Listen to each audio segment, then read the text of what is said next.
Бұл куәлік. бұл Сыйлық па? шайби ұрпақтар айтып жатыр. Бұл дейді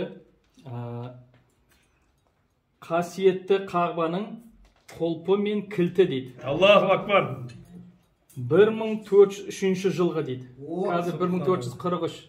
Осыдан 40 жыл алдыңғы құлп екен. Машалла. 40 жыл алдын. Сонда 82 жылғы құлпы Субханалла. Қағбаның. Бұл Сауд Арабиясының патшасы Фахд ибн Абдул-Азиз Әли Соғуттың келісімімен дейді. Аллах. Мен бұны әкемнен маған қалған еді дейді. Қағбаға қызмет етуші әкемнен маған мирас болып қалған еді. Енді бұл әкемнен қалған бұл мұраны мен сыйлаймын Аманкелді Әбдіхалық Аманкелді мырзаға дейді. Қазақстандық паспорт номері бәрі көрсетілген. Енді бұл сыйлық сол кісіге арнайы бізден шын жүректен берілген сыйлық. Аллаху акбар. Аллаху акбар. Датасы 19 март 2022 жыл. Тура 19 март менің анам қайтыс болған күн еді. Субханалла. Субханалла. Машалла. Аллаху акбар. Ал Мені енді суретке де бір түсіріп беріңіздерші. Алла қабыл етсін. Мынандай сыйлық деп шынында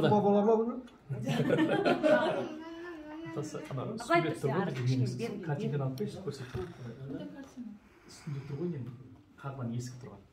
Машалла.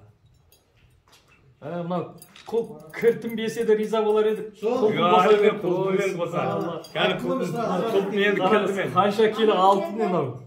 Ескер айтқан құлппен кірт келе жатыр деп ескер ағаңа. Айтты ғой жаңа біраз кісілер айтты ғой. Бейбіт ағамыз. Бейбіт ағамыз. Құлпында кілтінде айтты ғой. Машалла. Атасы сіз не деп едіңіз? Атасы да бірдеңе деп айтып еді?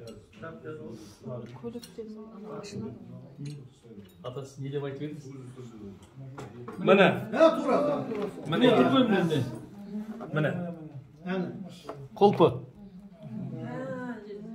Мынау Қағбаның. Мынау кілті міне. Жоқ, кілтені бұлардың қолдарында болады, кілті ашатыны ғой. Мынау құлпы ғой, иә. Міне мына жазуымен тұр екен ғой, иә. Мынау қыстыр ғой міне. Сонда мынау осы жерден кіреді екен ғой, мына жерден кіреді екен сонда. Ой, машалла.